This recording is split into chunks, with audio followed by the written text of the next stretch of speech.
The Mediterranean sun streamed through the villa's ancient windows as I stood frozen, my mother's words hanging in the air like a storm cloud. This villa belongs to Marcus now. You need to leave. I'm Sophia, 32, and for the past 2 years, I've been living in and restoring my grandfather's historic villa in southern Italy after his passing. Now, during our annual family reunion, my parents had chosen to ambush me with this announcement. My younger brother Marcus stood smugly beside them, his wife Victoria clutching his arm with a triumphant smile. The same brother who hadn't visited Grandpa once during his final years, too busy building his empire of failed startups in Silicon Valley. You can't be serious, I said, my voice steady despite the trembling in my hands. Grandpa left the villa to me. I have the papers. Papers can be changed, my father declared, pulling out a folder. We've had our lawyer review everything. As the only male heir, Marcus has the rightful claim to the family estate. The gathered relatives murmured among themselves. Aunt Maria, Grandpa's sister, watched from her corner seat, her dark eyes narrowing at my parents' performance. The only male heir. I laughed incredulously. This isn't 1850. Grandpa specifically left the villa to me because I was the only one who cared about preserving it. Preserving it? Marcus stepped forward, gesturing around the room. Look at this place. It's stuck in the past. My development plans will turn this into a luxury boutique hotel. We'll make millions. I looked around at the room he was so casually dismissing. Every inch of this villa held memories. The hand-painted ceiling frescoes Grandpa had restored himself. The ancient olive wood beams he'd lovingly maintained. The marble floors where he taught me to dance during summer visits. You want to turn our family home into a hotel? My voice cracked. It's just business, sis, Marcus shrugged. You can have a job here if you want. Maybe in housekeeping. Victoria laughed, and I saw my mother hide a smile behind her hand. The same mother who'd once spent summers here with me, helping Grandpa tend his olive grove. I've spent 2 years restoring this place, I said. I've used my entire savings, learned traditional restoration techniques, worked with local artisans. And we appreciate your hobby, my father interrupted. But it's time for professional management. Marcus has investors ready. Investors? Aunt Maria's voice cut through the tension. She stood slowly, her small frame commanding attention. Interesting. Have you shown them the study yet, Sophia? My parents exchanged confused looks. The study. Grandpa's private sanctuary had remained locked since his death. He'd left me the key with specific instructions not to open it until the right moment. What about the study? Marcus demanded. Aunt Maria smiled mysteriously. Alessandro always said the villa's true inheritance was in his study. But then you wouldn't know that, would you? You were too busy to visit when he was alive. I felt the weight of Grandpa's key in my pocket, where I carried it every day for 2 years, waiting for that right moment he'd spoken of. Open it. Aunt Maria nodded to me. I think your grandfather would say this is the right moment. With trembling fingers, I pulled out the old brass key. My parents and Marcus followed as I walked to the heavy wooden door that had remained sealed for 2 years. The key turned smoothly in the lock.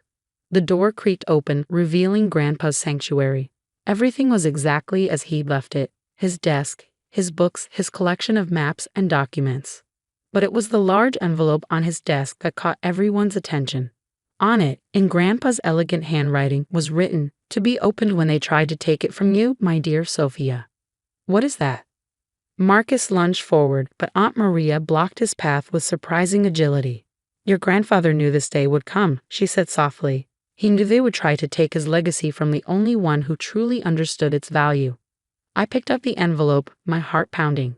Whatever Grandpa had left in this room, whatever message or document was waiting in this envelope, I knew it would change everything.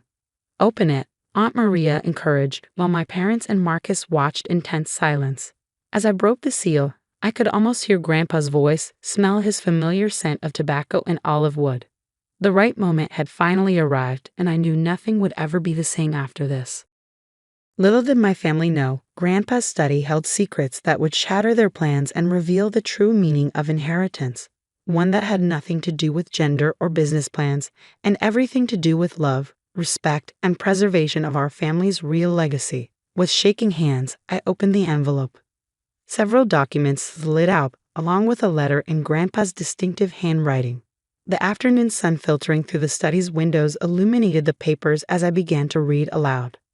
My dearest Sophia, if you're reading this, they've finally shown their true colors. Your parents and brother have never understood that our villa isn't just property. It's the heart of our family's history. But you, my dear granddaughter, always understood. Marcus scoffed, but Aunt Maria silenced him with a sharp look. I continued reading. What they don't know is that this villa holds more than just memories. In 1943, during the war, our family protected priceless artifacts from looters. The Italian Heritage Commission granted our family permanent protected status for this service. The villa isn't just a house. It's a registered historical monument. My father's face paled. That's impossible. I shuffled through the documents, finding official papers from the Italian government. It's all here. The villa can never be commercially developed or significantly altered. Any changes must be approved by the Heritage Commission. Those papers could be outdated. Marcus stepped forward, his business facade cracking. My lawyers can find a way around. There's more? I interrupted, returning to Grandpa's letter. I've watched you restore these walls with the same love I once had. While your brother sent birthday cards and Christmas gifts, you spent every holiday here, learning our family's stories, understanding our legacy. Victoria tugged at Marcus's sleeve. Surely we can contest this. The hotel project is dead, Aunt Maria declared. Alessandro made sure of that. I pulled out another document, this one newer. The Heritage Commission approved my restoration project last year. Grandpa submitted it before he died. The villa is now officially under historical protection, with me as its designated custodian. You knew about this? My mother turned to Aunt Maria accusingly. Of course I knew. I helped Alessandro prepare everything. We both saw how you all treated this place, like a commodity to be sold to the highest bidder. More papers slipped from the envelope. Photographs, old letters, and a detailed inventory of every historical feature in the villa. Grandpa had documented everything, creating an unbreakable chain of heritage that no developer could touch. This is ridiculous, Marcus exploded. I'm the son, the male heir. This villa should be mine to what? I stood up, feeling Grandpa's strength flowing through me. To destroy? To turn into another soulless luxury hotel? Look around you, Marcus, really look. I gestured to the study's walls, where maps showed the villa's centuries-old olive groves, the ancient well system, the historical gardens. Every stone, every beam, every fresco tells our family's story.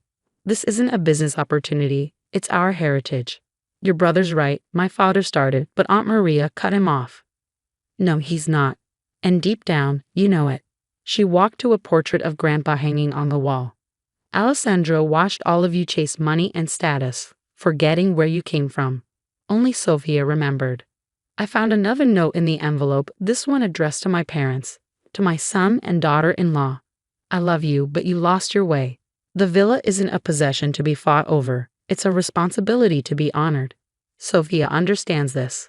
Let her show you how to remember. My mother sat heavily in Grandpa's old leather chair, the fight draining from her face. All those summers we spent here, remember? She asked my father softly.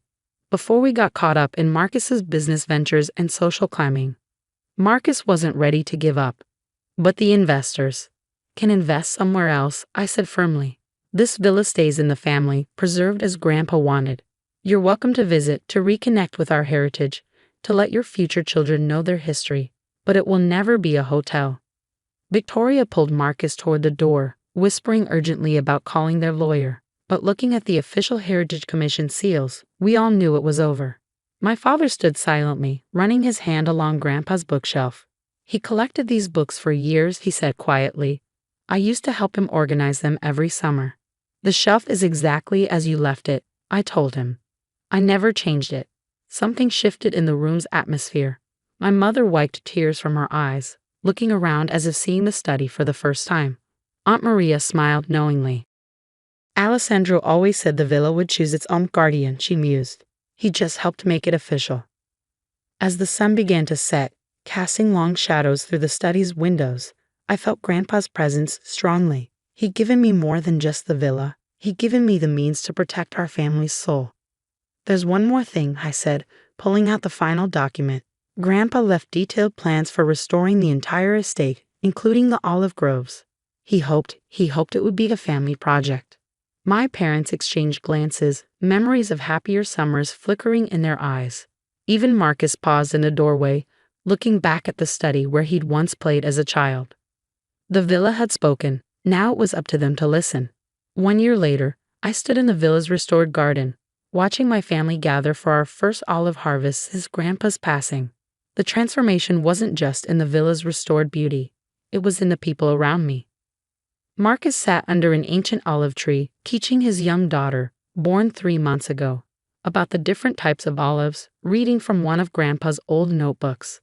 After the study revelation, he'd initially retreated to lick his wounds, but something unexpected happened. The birth of little Isabella had shifted his perspective entirely.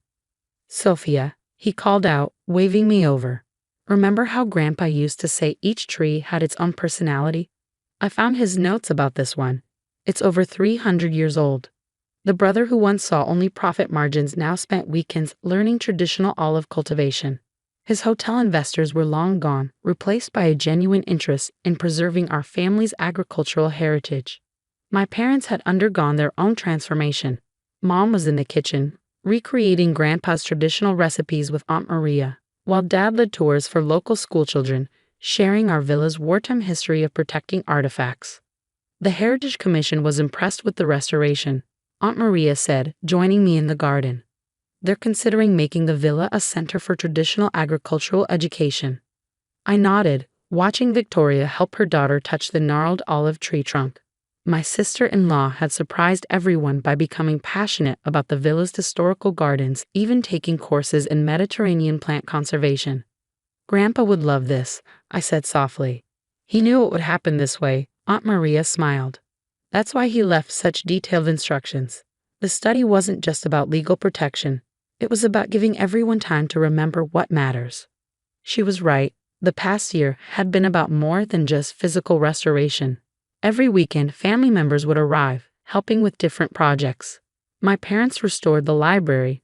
Marcus worked on the olive groves, and even distant cousins contributed their skills.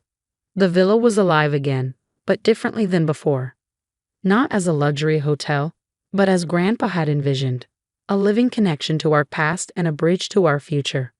"Lunch is ready," Mom called from the terrace. The long wooden table that had witnessed countless family meals was set again, laden with traditional dishes made from our own olive oil. As everyone gathered, I noticed Marcus hanging back. "Everything okay?" I asked him. He bounced Isabella gently in his arms. "I was wrong, Sophia. About everything. I was so focused on building something new that I couldn't see the treasure we already had." "The villa has enough room for new dreams," I assured him, "just not at the expense of its soul." "Isabella will grow up knowing her heritage," he said firmly. "Not just the property, but the values, the history, the connection to the land." Over lunch, surrounded by family, the conversation flowed freely. Dad shared stories about helping Grandpa restore the frescoes as a boy. Mom remembered learning to cook in the villa's kitchen. Even Victoria contributed, discussing her plans for reviving the historic herb garden. "I found something else in the study," I announced, pulling out a weathered journal. Grandpa's complete family history going back generations. He wrote it during his final year. The table fell silent as I opened it. He wrote about each of us, what he hoped we'd remember, what he dreamed we'd become. "Read it," Marcus urged, surprising everyone. "We should know." As the afternoon sun painted the villa's walls with golden light, I read Grandpa's words. He wrote about love, legacy, and the true meaning of inheritance.